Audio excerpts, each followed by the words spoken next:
So if anyone thought the P237 I showed prior to this fan was rare, this one just gets even more rare. Here is a Kmart model KS23. I did a search for the model number on the Facebook groups and stuff, and I can't find any info on this. So this is definitely more rare. All this is just I believe it's a P23, no, it would be a S23. This is just a Lakewood S23, but it is now Robin's Egg Blue and has Kmart branding on it, and not the ordinary Kmart branding, the one with the really cool sticker and knob. Just gotta see if that's on the camera, which it is. Really glad to have this. I was at a antique store with a friend of mine, actually, the Medina Antique Mall in Medina, Ohio. This is a really cool antique mall. I think it was an old supermarket that was converted into a antique mall, and it has awesome fan installs throughout the building, including Emerson heat fans. I think 36-inch Emerson heat fans, or blender fans as collectors call them. I didn't get a video, but I believe Thomas Aaron has one if you want to see that. But very, very cool place. Lots of really cool stuff, and this was the one thing I bought from there. I paid 50 beans for this. And to make it even better, this thing came with a stand. A really nice chrome stand. It was kind of faded, but I'm going to be putting that one on the P137. This fan I want to use in the window because I like the square corner fans for the windows. I think they just look better. This thing has a bit of hours on it, but it's not too bad. This has the free-speed General Electric export motor, or fireball motor, explosive motor, whatever you want to call it. So, I don't know if I'm going to trust running this until I get this thing revarnished. This one, with how much work that this fan needs mechanically, it might not be seeing use until next season. Well, I wouldn't say next season, 2 seasons from now, depending on how much stuff. I have some other fans that I want to work on a bit more. I have other metal blade Lakewoods I can use, but this one, it might, just because it has a really cool startup sound. So we're going to fire this one up on, well, actually I'll show the sides of this. It has the infamous plastic stand holders. I don't like these. I think these are awful. Over time, they kind of get loose like this. They're going to fall out of the cabinet. I got some rust banging, like scrapes along here, but I think that was just from the stand. Same with this. It's not perfect.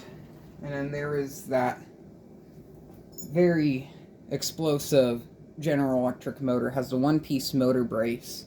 Now, I don't believe these were dated. I can barely make anything out on the model plate. I would expect Kmart to call this a K23, but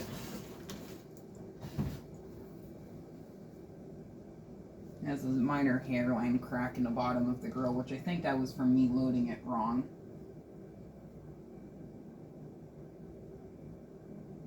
I can barely make out the model information. The sticker is so worn off. I don't know if it's Lakewood branded on the sticker or if it's Kmart branded. Normally they're just Lakewood branded if it's like my second gens I've had. So we're going to fire this up on low speed.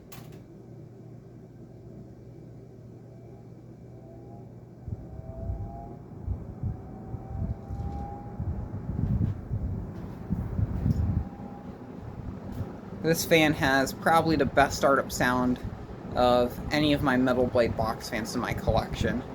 Now, sadly, it is a bit out of balance. It does shake a little bit. And compared to my other metal blade Lakewoods, this one moves way more air on the low speed. I'm quite surprised by that.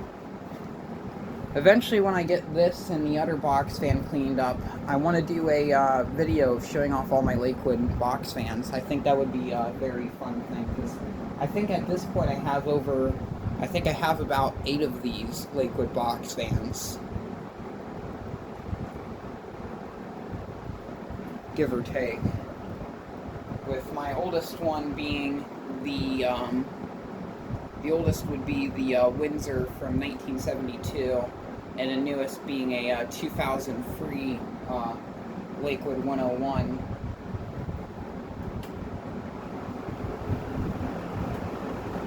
Well, actually, I have a 202, so I do have one that's a bit later. I don't know when the 202 was made because I can't find a date on it.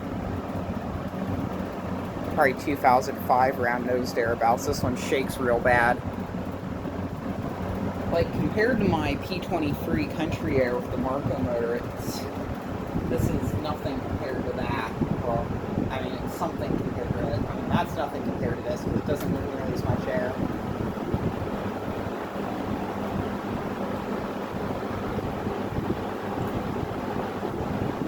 I also feel like this motor has a good bit of torque on the high speed.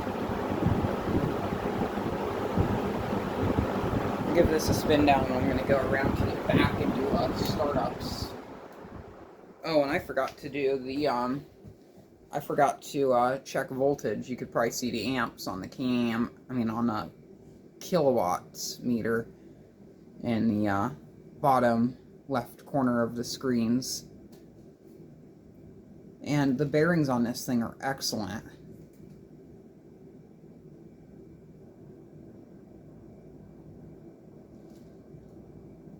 And this does have the free rivet blades, so it's definitely a bit later. I don't know how long they made them with the one-piece motor mount and the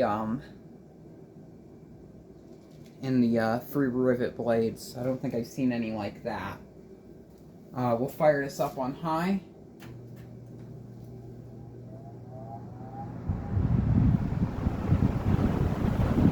Peaked at around 3.5 amps, but now it's sitting at around 2.76. 205 watts, and a power factor of 0.62. So the power factor's not good.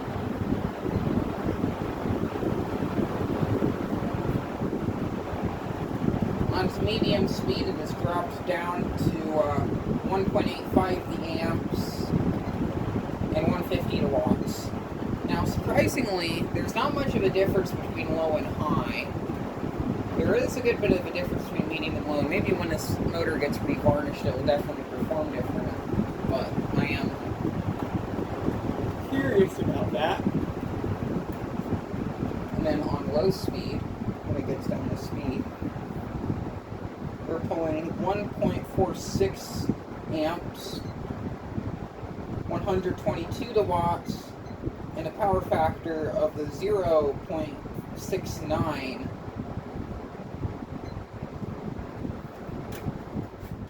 So I'm going to take the camera off of the dry pod, and I'm going to get behind the motor and start it up on various speeds so you can actually hear the glorious startup sound of this thing.